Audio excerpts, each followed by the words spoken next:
क्या आप जानते हैं मोहम्मद रफ़ी साहब और लता मंगेशकर जी का पहला डुएट सॉन्ग कौन सा था? वो कौन सी फिल्म थी जिसके लिए इन दोनों महान कलाकारों ने पहली बार डुएट सॉन्ग गाया था?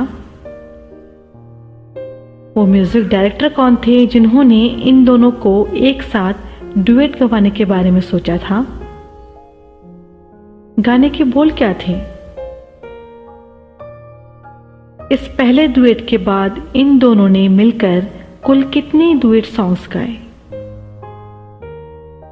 और फिर इन दोनों का आखिरी डुएट सॉन्ग कौन सा था, किस फिल्म से था और उस फिल्म के म्यूजिक डायरेक्टर कौन थे? अगर नहीं तो आइए हम बताते हैं।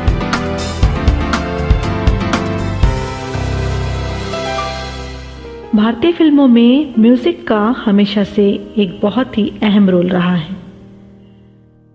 फिल्मों के शुरुआती दौर से ही गाने फिल्म का अहम हिस्सा रहे हैं। मोहम्मद रफ़ी साहब और लता मंगेशकर जी ने जब इंडियन फिल्म इंडस्ट्री में अपना पहला कदम रखा था, उस वक्त प्लेबैक सिंगिंग का चलन था तो ज़रूर, लेकिन सिंगिंग का लेवल, सिंगिंग का स्टैंडर्ड उस तरह का नहीं था जिस तरह का 50s, 60s और 70s के दशक में देखने को मिला। उस वक्त होता ये था कि फिल्म के जो एक्टर्स होते थे वही गाने भी गा लिया करते थे, जैसे देविका रानी, अशोक कुमार, सुरैया जी, सहगल साहब, नूरजहां आदि। अलग से कोई सिंगर नहीं हुआ करता था जो इन हीरो हीरोइंस को प्लेबैक करे। लेकिन जब मोहम्मद रफ़ी साहब और लता मंगेशकर जी आईं, तब उन्होंने उस वक्त के हीरो हीरोइंस को अपनी आवाज देनी शुरू कर दी। ये दोनों सिंगर्स क्लासिकल की तालीम लेकर आए थे और दोनों की आवाज में गजब की मिठास और अपनापन था। जिस भी कलाकार के लिए गाते मानो लगता वही गा रहा हो।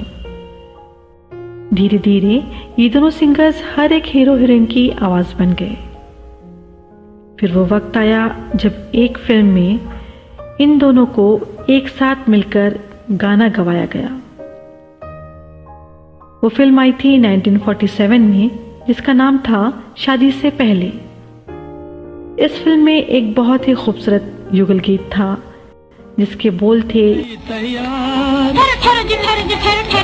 चलो हो गई तैयार, चल हो गई तैयार, चल हो गई तैयार, जिसके म्यूजिक डायरेक्टर थे करनाद और बैगनकर जी। गीतकार थे मुखाराम शर्मा जी और इस खूबसूरत गीत को अपने मधुर सुरों से सजाया था मोहम्मद रफ़ी साहब और लता मंगेशकर जी ने।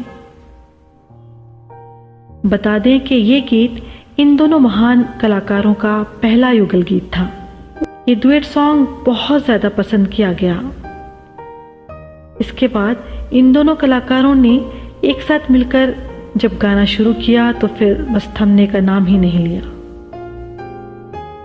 ऐसे ऐसे सुपरहिट नगमे दिए हैं इन दोनों ने मिलकर फिल्म इंडस्ट्री को कि बस सुनते ही बनता है। 60s और 70s का जो दशक था, उसे अगर डुएट सॉन्ग्स का गोल्डन एरा कहा जाए तो गलत ना होगा, क्योंकि हर गीत, हर नगमा एक से बढ़कर एक था। उस वक्त कोई भी म्यूजिक डायरेक्टर ऐसा नहीं था जो इन दोनों से अपनी फिल्म में डुएट सॉन्ग न गवाना चाहता हो। ये दोनों हर एक म्यूजिक डायरेक्टर की फेवरेट लिस्ट में हुआ करते थे। हर एक म्यूजिक डायरेक्टर के साथ इन्होंने काम किया, जैसे नौशाद साहब, मदन मोहन, लक्ष्मीकांत प्यारेलाल, शंकर जयकिशन, एस.डी. बर्मन, कल्याण जी आनंद जी और बहुत सारे। दोनों ने मिलकर कुल 447 युगल गीत गाए और यूं ही एक साथ गाते गाते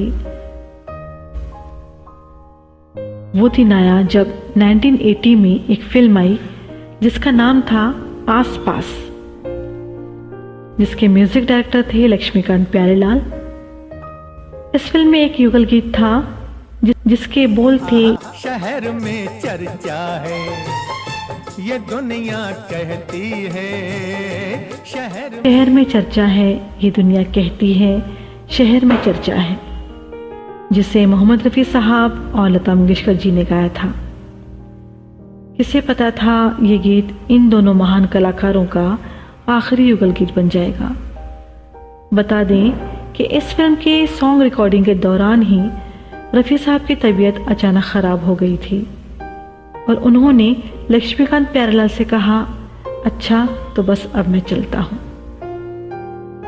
उनके जाने के बाद दोनों ने इस बात पर डिस्कस भी किया कि रफ़ी साहब ने इस तरह से पहले कभी नहीं कहा जिस तरह से आज कहकर गए हैं। शायद उन्हें कुछ अंदेशा सा हो गया था। घर जाने के बाद रात में उनकी तबीयत बहुत ज़्यादा ख़राब हो गई। उनके सीने में बहुत तेज़ दर्द हो रहा था, जिसके चलते उन्हें हॉस्पिटलाइज किया गया। रात में ही उन्हें हार्ट अटैक हुआ, जिसे वो सहन नहीं कर पाए। और फिर वो दिन आया जब 31 जुलाई 1980 के दिन रात करीब 10:25 पर रफ़ी साहब ने अपनी ज़िंदगी की आखिरी सांस ली। उनके जनाजे पर पूरी फिल्म इंडस्ट्री ही नहीं बल्कि देश विदेश के कोने कोने से उनके चाहने वाले शिरकत करने आए थे। कहा जाता है कि करीब 10,000 लोग उनके जनाजे के साथ चल रहे थे। हर तरफ बस पब्लिक ही पब्लिक नजर आ रही थी, जो कि एक रिकॉर्ड बन गया। उनके गाए हुए कुछ गीत उनके जाने के बाद भी आए, लेकिन अगर बात की जाए लता जी के साथ उनके आखिरी डुएट सॉन्ग की, तो वो था शहर में चर्चा है आसपास फिल्म से।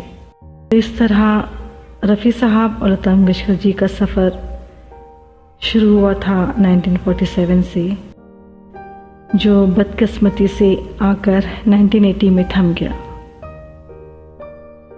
अगर आपको ये वीडियो पसंद आया हो तो प्यार और आशीर्वाद ज़रूर चाहूँगी।